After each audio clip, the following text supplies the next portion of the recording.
Well, this forum is about big data. We're at the beginning of the big data era.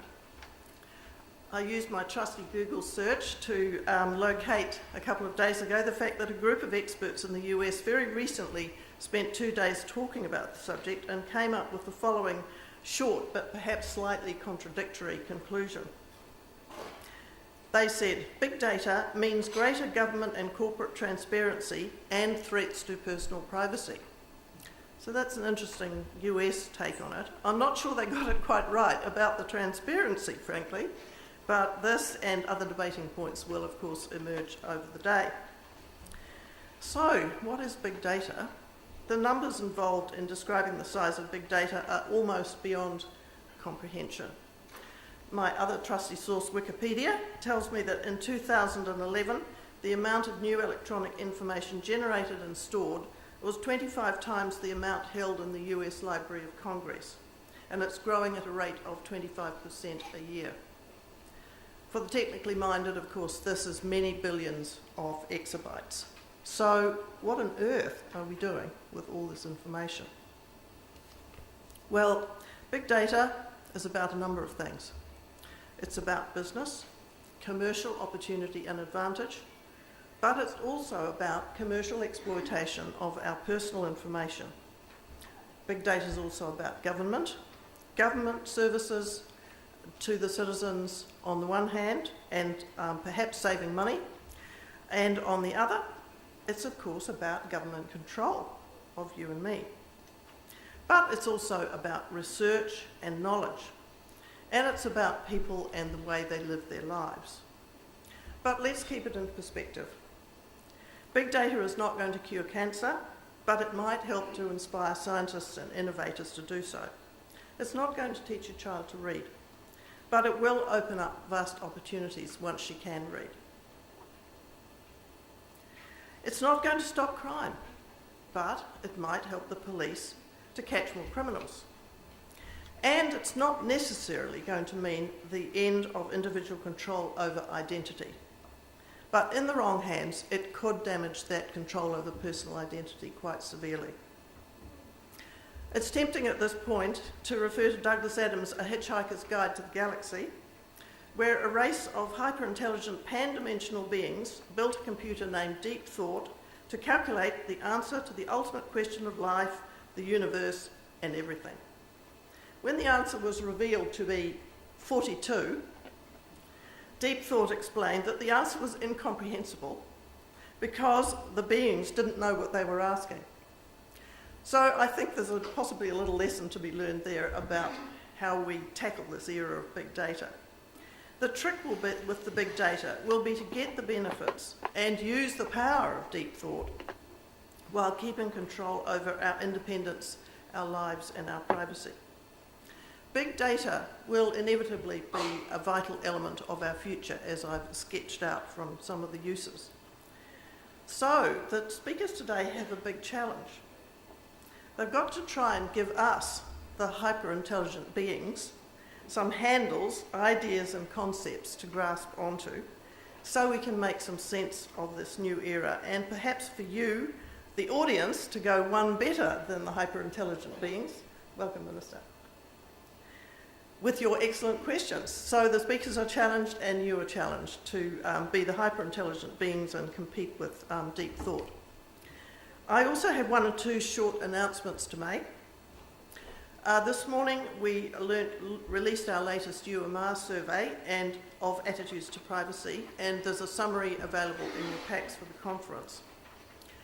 And some of what it tells us is, what do people in New Zealand make of this new digital world? A couple of highlights. This was probably the most striking result of the survey. It's a new question. 97% of people think that OPC, that's us, should have the power to enforce an end to privacy breaches. We were quite startled by the strength of that result. And this one was also a new question.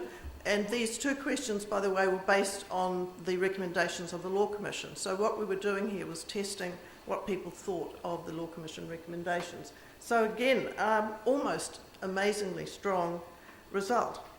One speculates slightly as to whether New Zealanders are at the sort of punishment end of the scale, but it does reflect, I think, a genuine feeling.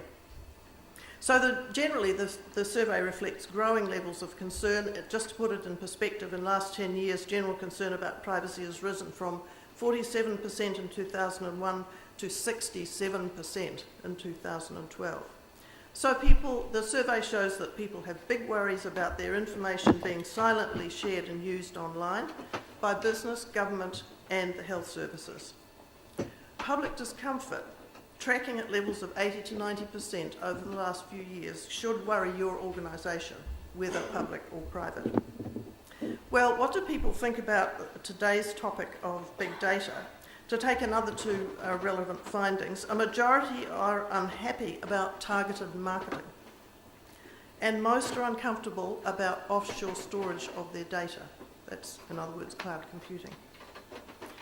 And a further sizable percentage, and I found this very interesting, are neutral or unsure. In other words, I believe that shows that most people are either unhappy or they are withholding judgment. The moderately good news, and I say moderately advisedly, for government and business, is that levels of trust amongst New Zealanders are at 65% for business and 68% for government. So I don't believe these findings are at all contradictory or puzzling. What I do think is that the trust that currently exists is now seriously at risk. The task of this forum today is to have an important debate, one we urgently need, on how to enhance the benefits and reduce the risks as big data surges ahead. I also want to announce that the Privacy Office, believe it or not, has dipped a cautious toe into social networking. And anyone who wants to tweet, there's how to do it. You may think this is quite contradictory, since we are forced, mostly by the media itself, to spend a lot of our time warning people about the risks of social networking as various horror stories emerge in the media. But we have our reasons. Our poll shows that 88% of people under 30 are on Facebook. 88% of people under 30. There's the future for you, folks. People under 30 or 40 are said to be abandoning the traditional means of getting news and information in favour of the internet, which they can access via mobiles and iPhones. So we have to make sure that our messages of public awareness, protection, rights and responsibilities are able to be heard out there in the new media, in cyberspace. And it's Facebook and Twitter now. This is not a product endorsement. I'm quite sure that our means of communicating will evolve along with the digital environment, and it will evolve. We all know that Bebo crashed and burned not terribly long ago.